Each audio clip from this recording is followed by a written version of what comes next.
Hello, உலகத்திலேயே மர்மமான ஒரு விஷயம் தான் பிரமிட். அந்த பிரமிடை எப்படி உருவாக்குனாங்க, அதுக்கு பின்னாடி உள்ள மர்மத்தை தான் இந்த வீடியோ நம்ம பார்ப்போம். பிரமிட்ல உள்ள ஒவ்வொரு கல்லும் மிகவும் பிரம்மாண்டமான கல்லு தான். ஒரு கல்லோட எடை 10 டன் எடை வரலையும் இருந்திருக்கும்.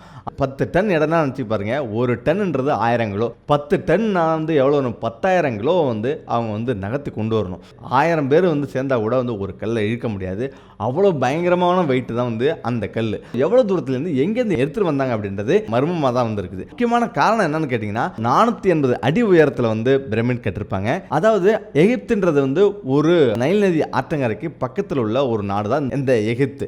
அந்த எகிப்து ஃபுல்லாவே பாலைவனங்கள் நிறைந்த பகுதி தான். மிகப்பெரிய பாலைவன பகுதியில் எப்படி அங்க பிரமிட் கட்டிருப்பாங்க, கல் எங்கிருந்து எடுத்து வந்திருப்பாங்க அப்படின்ற கேள்வி தான் உலகம் முழுக்க இன்னைக்கு இருக்கிற மிகப்பெரிய ஒரு கேள்வி. அதனால தான் ஆராய்ச்சியாளர்களே பல வருஷமா, அதாவது ஒரு வருஷம் 2 வருஷம் இல்ல, கடந்த 70 வருஷமா ஆய்வு பண்ணிருக்காங்க. இன்னும் பல மர்மங்கள் வெளி வந்துட்டே தான் வந்திருக்குது. இன்னும் சில மர்மங்களை கண்டுபிடிக்கப்படாமலே இருந்திருக்குது. இப்ப ஆராய்ச்சியில புதிய ஒரு தகவல் தெரிஞ்சிருக்காங்க. இந்த பிரமிட் கற்கள் எங்கிருந்து வெட்டி கொண்டு வந்தாங்க அப்படின்ற விஷயத்தை சொல்றாங்க. முக்கியமா அந்த கல்லை எப்படி கொண்டு வந்தாங்க அப்படின்றதையும் சொல்றாங்க. நீங்க நினைக்கிற மாதிரி பிரமிட்ன்றது அப்படியே ஒரு எங்கிருந்தோ வெட்டு இங்க வச்ச ஒரு ஆதாரம் நம்மள்ட்ட கிடையாது. இன்னைக்கு பிரமிட்ல முக்கியமான பிரமிட்னு பார்க்கப்படுறது கிசா பிரமிட் தான். இந்த பிரமிட் 4000 வருஷத்துக்கு முன்னாடி கட்டப்பட்டது. இந்த பிரமிடோட உயரம் 481 அடி. சொல்ல போனா இதோட ஒவ்வொரு பக்கமும் 755 அடி நீளம் கொண்டது. 23 லட்சம் சுண்ணாம்பு கல்லால கட்டப்பட்டிருக்கு. ஒவ்வொரு கல்லும் 907 கிலோ எடை கொண்டது. 10 டன் வரலையும் இருந்திருக்கும். 20,000 தொழிலாளர்கள் பயன்படுத்தப்பட்டிருக்காங்க. சுமார் 20 ஆண்டுல கிசா பிரமிட கட்டு முடிச்சிருக்காங்க. கட்டும் பணி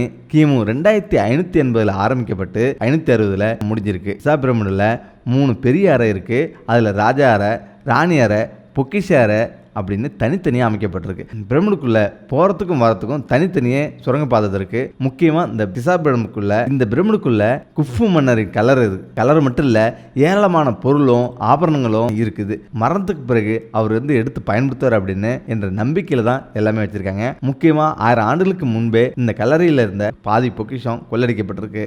அதாவது உலகத்திலேயே பெரிய ஒரு நதினா அது நைல் நதி தான். அந்த நைல் நதியோட ஆற்றங்கரை, அதாவது கிளை நதிகள் இருக்குல்ல, அந்த கிளை நதிகள் தான் இந்த பிரமிட் கட்டிருக்காங்க அப்படின்னு ஆய்வுல சொல்றாங்க. முக்கியமான காரணம் என்னன்னு பாத்தீங்கன்னா, நீங்க நினைக்கிற மாதிரி அந்த கற்களை நவுத்திட்டுலாம் வர முடியாது. இது ஆற்றங்கரையில தண்ணியில இழுவை மூலமா தான் இந்த கல்லை கொண்டு வர முடியும். அப்படிதான் கொண்டு இதை கட்டிருக்காங்க. அதுவும் நீங்க நினைக்கிற மாதிரி அப்படியே சைட்ல ரொம்ப தூரம் தள்ளிட்டு போயெல்லாம் கட்டல. இவங்க ஆற்றங்கரையிலேயே அதாவது இந்த கிளையார்கள் இருக்கு பார்த்தீங்களா, 64 கிலோமீட்டர் நீளம் இந்த கிளையாரெல்லாம் ஓடுச்சான்.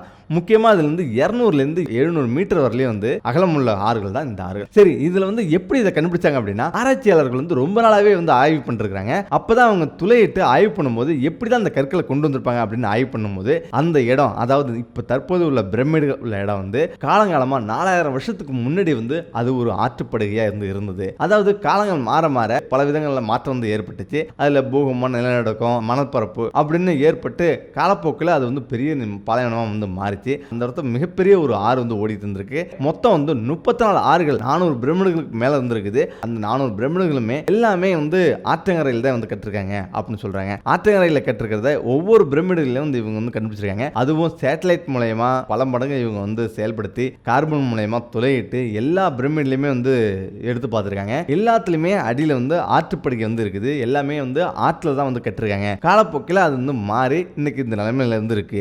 அதனாலதான் மிகப்பெரிய கல்லான பிரமிட் கல், ஒரு கல்ல 10 டன் எடை கொண்ட இந்த கல்லை அவங்க ஆற்றுப்படி தண்ணியிலேயே இழுத்துட்டு வந்திருக்காங்க அப்படின்னு சொல்றாங்க. அதுக்கு அடுத்து பாத்தீங்கன்னா, இந்த சிலைகள் இருக்குல்ல, எகிப்து பிரமிட்ல மிகப்பெரிய ஒரு விஷயம் என்னன்னா, அந்த மம்மிகளுக்கு சிலை தனியா வடிப்பாங்க. அப்படி அந்த சிலைகள்ல எல்லா சிலைகளுமே மூக்கு உடைஞ்சிருக்கும். முக்கியமான சிலைகள் எல்லாம் மூக்கு உடைஞ்சிருக்கும். அதுக்கு முக்கிய காரணம் என்னன்னா, ஒரு சிலை இருக்குன்னா ஒவ்வொரு சிலைக்கும் அதுக்குன்னு ஒரு உயிர் சக்தி இருப்பதா நம்பினாங்க. முக்கியமா வழிபாடு செய்வாங்க. அந்த சிலைக்கு பிரார்த்தனை செஞ்சு அதோட முன்னிலையில மரியாதைக்குரிய சடங்குகளும் செய்வாங்க. எனவேதான் எதிரிங்க இந்த பகுதியை ஆக்கிரமிக்கும் போது அவங்க சிலையை முடக்க ஏதாவது ஒரு வழியில சிதைப்பாங்க. அதுக்காக தான் இது செய்யறது. மூக்கு வழியா தான் போவோம் அப்படின்ற மாதிரி சொல்றாங்க. இப்ப இந்த நேரத்துல தான் ஏதாவது போர் நடக்குது அப்படின்னா, எதிரிகள் தாக்க வராங்க அப்படின்னா, அந்த நேரத்துல இந்த சிலைகள்ல மூக்க உடைச்சிருவாங்களாம். ஏன்னா இங்க உயிர் உள்ள போறது நின்றும் அப்படின்றதுக்காக அந்த சிலை நார்மல் சிலை தான் அப்படின்றதுக்காக மூக்க உடைச்சு விட்டுருவாங்க. அதே போல காதை உடைச்சிட்டா காது அந்த சிலை கேட்காது அப்படின்னு ஒரு நம்பிக்கை. அதே போல கையை உடைச்சிட்டா கையில எது எதுவுமே நல்லது வந்து செய்யாது அப்படின்ற ஒரு நம்பிக்கையில் வந்து மக்கள் வந்து இருந்திருக்காங்க. சரி, இதெல்லாம் தாண்டி இந்த மக்கள் 5000 வருஷத்துக்கு முன்னாடியே ஆரம்பிச்சது தான் இந்த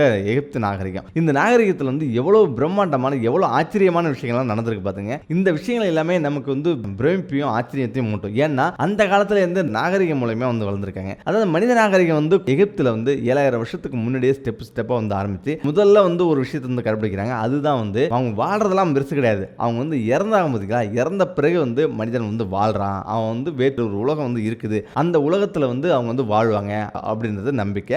அப்படிதான் வந்து அவங்க இறந்த உடல்களை வந்து பத்திரப்படுத்தி வச்சாங்க. அதாவது உயிரோட வாழ்றதை விட அவங்களுக்கு வந்து முக்கியத்துவம் அதிகமாக கொடுத்து வந்து இறந்த மனிதர்களுக்கு தான் வந்து முக்கியத்துவம் கொடுத்துருக்காங்க. அதனால தான் வந்து ஆரம்பத்திலே, அதாவது இதெல்லாம் இப்போ இல்லை, இது வந்து 5000 வருஷத்துக்கு முன்னாடி நடந்த விஷயம். அதாவது 5000 வருஷத்துக்கு முன்னாடி பிரமிடுகள்லாம் ஆரம்பிக்காத காலகட்டத்தில் எல்லா மக்களும் என்ன பண்ணுறாங்கன்னா, இறக்கிறதுக்கு முன்னாடி அவங்க அந்த உடலை பத்திரப்படுத்தி வைக்கிறாங்க. அந்த பத்திரப்படுத்தி வைக்கிறதுக்கு முக்கிய காரணம்னா பெரிய பெரிய பானைகள் தான். அந்த பானைகள் வந்து உள்ள வச்சு அதில் வந்து பதப்படுத்துகிறாங்க. இப்போ முக்கியம் பார்த்தீங்கன்னா காலப்போக்கில் அவங்க வந்து இது வேறு விதமாக வந்து பயன்படுத்துகிறாங்க. பெரிய பெரிய கற்களை வந்து சதுரமாக வந்து வச்சு முக்கோண வடிவில் வச்சு அது உள்ள வந்து உடலை வந்து வைக்கிறாங்க. இப்படிதான் வந்து வச்சுட்டு இருக்காங்க. காலப்போக்கில் வந்து மம்மிக்கெல்லாம் வந்து உருவெடுக்குது. அதாவது அந்த உடல்களை வந்து பயங்கரமாக வந்து பாதுகாக்க ஆரம்பிக்கிறாங்க. இப்போதான் அவங்க என்ன பண்ணுறாங்கன்னா, வசதி படைத்தவர்கள் எல்லாமே வந்து மிகப்பெரிய பிரமிடுகள் வந்து செய்ய ஆரம்பிக்கிறாங்க. ஒரு பிரமிடு கட்டுறதுக்கு 20,000 30,000 தொழிலாளர் வரலையும் வந்து பயன்படுத்தியிருக்காங்க. அது மட்டும் இல்லாமல் 20 ஆண்டு 30 ஆண்டு அப்படின்னு இந்த பிரமிடுகளை வந்து கட்டிருக்காங்க. அதாவது வாழ்நாளில் ஒரு பாரோவுக்கு 30 வயசு ஆயிடுச்சுனாவே உடனே அவர் பிரமிடு கட்ட ஆரம்பிச்சிருவாரு. இப்போ அவங்க காலப்போக்கில் அந்த உடல்களை வந்து பத்திரப்படுத்தி இவங்க வந்து எப்போது வாழ்றதுக்கு அப்பாற்பட்ட ஒரு வாழ்க்கை வந்து வாழ்றாங்க. அவங்க வாழ்றதுக்கு உண்டான பயன்படுத்தி அனைத்து விதமான பொருளையும் அதில் வச்சு அவங்க வந்து மம்மிக்கெல்லாம் வந்து உருவகப்படுத்தி அவங்க வந்து அதை வந்து அடக்கம் பண்ணுவாங்க. இப்படிதான் வந்து எல்லாமே பண்ணிட்டு இருந்தாங்க. இதுல எகிப்தில் 3 விதமான மக்கள் தான் வந்து இருந்தாங்க. ஒன்று பாரோக்கள் தான் வந்து ராஜாக்கள். அந்த ராஜாக்கள் வந்து எப்படி சொல்றாங்களோ அதை தான் மக்கள் வந்து கேட்பாங்க. ராஜாக்கள் தான் அங்க வந்து கடவுள் மாதிரி. அதுக்கு அடுத்தது பாத்தீங்கன்னா மத்தியஸ்தர்கள்னா கோவில் பூசாரிங்க, மந்திரிங்க, இவங்க தான் வந்து மத்தியஸ்தர்கள். அதுக்கு பிறகு வந்து அடிமைகள். இந்த 3 விதமா மனிதர்கள் வந்து இருந்தாங்க. இதுலயே வந்து சில விஷயம் வந்து நடக்குது. அதுல மதகுருமார்கள், அதாவது சாமி அந்த அங்குள்ள கடவுள் எல்லாம் வந்து வழிபடுறாங்க இல்லைங்களா, அவங்களுக்கு அதிகமான மதிப்பு வந்து இருந்தது. அதுக்கு அடுத்து வந்து ராஜாக்களுக்கு இருந்தது. சாதாரணமாக வாழ்றதை விட அவங்க இறப்புக்கு அதிக மதிப்பு கொடுத்து இந்த மாதிரி ஒரு பிரமிடுகள் வந்து அமைக்க ஆரம்பிக்கிறாங்க. இதுதான் வந்து வரலாற்றில் அவங்களுக்கு முக்கியமான ஒரு இடம் பிடிச்சி தருது. என்ன காரணம் அப்படின்னா, அவங்களுடைய மக்களை வந்து கொடுமை பண்ணி ரொம்ப துன்புறுத்தி தான் இந்த விஷயங்கள்லாம் செஞ்சுருக்காங்க. இது சாதாரண விஷயம் கிடையாது. இன்னைக்கு 5000 வருஷத்துக்கு முன்னாடி உள்ள எந்த தொழில்நுட்பமும் இல்லாமல் இப்படி ஒரு பிரம்மாண்டமான பிரமிடை வந்து செஞ்சுருக்காங்க. அப்படிங்கும்போது நம்மளே வந்து நிமிந்து பார்க்க வைக்கும், அதிர்ச்சியை மூட்டும். அவ்வளோ பிரம்மாண்டமான கற்களை இன்னைக்கு உள்ள இயந்திரத்தை கொண்டு அவங்க வந்து தூக்கி வச்சா கூட வந்து வைக்க முடியாது. அந்த இயந்திரமே வந்து உடஞ்சிரும். அவ்வளவு வலுவான இயந்திரத்தை வந்து ஏற்படுத்துறது ரொம்ப கஷ்டம். அதுவும் ஒவ்வொரு மம்மியை வந்து உருவாக்குறதுக்கு குறைஞ்சபட்சம் வந்து 70 நாட்கள் வந்து எடுத்துக்கிறாங்க. அவங்க அதாவது ஒரு ராஜா வந்து இறக்கிறதுக்கு முன்னாடியே அவங்க வந்து பிரமிடு வந்து கட்ட ஆரம்பிச்சிடுறாங்க. இப்போ கட்ட ஆரம்பிச்சுட்டு அவங்க இறந்த பிறகு அதில் வந்து அந்த மம்மியை வந்து உருவாக்குறது எப்படின்னா, உடல் உறுப்புகள்லாம் வந்து எடுத்துருவாங்க. எடுத்துட்டு மூளையை வந்து பெரிய ஒரு கம்பியால் சுருவி மூளையை வந்து எடுத்துட்டு அதுக்கு பிறகு மேலே வந்து ஒரு துணியால் ஒரு படிகை நிறைஞ்ச ஒரு கெமிக்கலால் ஒரு துணியை வந்து சுற்றுவாங்க. சுற்றிட்டு அதில் வந்து ஒவ்வொரு சுத்தமும் பாதுகாப்பாக வந்து அமைப்பாங்க. இப்படி தான் காலப்போக்கில் அதுக்கு முக்கியத்துவம் தர ஆரம்பித்தாங்க. அதுவே நாளடைவில் மிகப்பெரிய அளவில் அது உருவகப்படுத்தி 4000 வருஷத்துக்கு முன்னாடி இதுதான் வந்து இவங்களுக்கு வேலையவே இருந்தது. முக்கியமாக இந்த மம்மிகள் தான் புழக்கத்துக்கு வராதுக்கு முன்னாடி என்ன செஞ்சுருந்தாங்க அப்படின்னா, அந்த மக்கள் இறந்த பிறகு அவங்கள வந்து பாலைவன மணலில் வந்து புதைக்க ஆரம்பித்தாங்க. அதாவது ஒரு பானை உள்ள அதாவது இறந்தவங்களை வச்சு அவங்க வந்து புதைக்கிறது தான் வந்து வழக்கமாக இருந்தது. இதுதான் காலப்போக்கில் வந்து மாறி இருக்கு. ஆனால் இது வந்து ஏழை மக்களுக்கு பிறகும், அதாவது இவங்கெல்லாம் வந்து பணக்காரங்கள்லாம் வந்து பிரமிடு அமைச்சு வச்சாங்க பார்த்தீங்களா. ஆனால் ஏழை மக்கள் என்ன பண்ணாங்கன்னா பாலைவன மணலில் புதைக்கிறதா வந்து வழக்கம். இடைப்பட்டவங்க எல்லாமே வந்து என்ன பண்ணிருக்காங்கன்னா, அங்குள்ள மக்கள் இறந்த பிறகு ஒரு பிரமிடு மாதிரி சின்ன சின்ன குழிகளை வந்து முக்கோண வடிவில் ஒரு 4 பாறை வந்து வச்சு அதில் வந்து மம்மியை வந்து உருவகப்படுத்தி உள்ள வந்து வைக்கிறது. அதாவது ராஜாக்கள் பாரோக்கள் தான் வந்து வசதி படைத்தவங்க தான் வந்து பெரிய பெரிய பிரமிடுகள் செஞ்சது, சின்ன சின்ன பிரமிடுகள் செஞ்சாங்க. ஆனா மிடில் கிளாஸ்னு சொல்லக்கூடிய ஏழைகள்லாம் இருந்திருக்காங்க, அவங்கலாம் வந்து மிதமான ஒரு கலரை வந்து அமைச்சாங்க. நீங்க நினைக்கிற மாதிரி சாதாரண கலர் கிடையாது. ஒரு வீடு அளவுக்கு வந்து கலர் வந்து இருக்குது. அங்க எல்லாமே மம்மிக்கள் பாதுகாப்பா வந்து உள்ள வந்து வச்சிருக்காங்கன்னா பாத்தீங்களா. அதை விட இன்னும் ஏழ்மையா இருந்திருக்காங்க பாத்தீங்களா, அவங்க தான் வந்து என்ன பண்றாங்கன்னா பாலைவன மணல்ல புதைக்க ஆரம்பிக்கிறாங்க.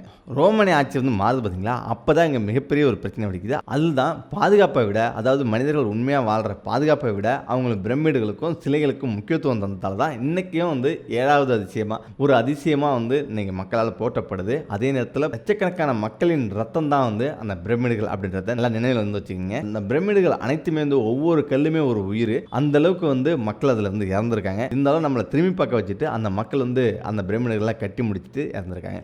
ஓகே, நம்மள இதே போல் அடுத்த வீடியோ சந்திப்போம். நன்றி.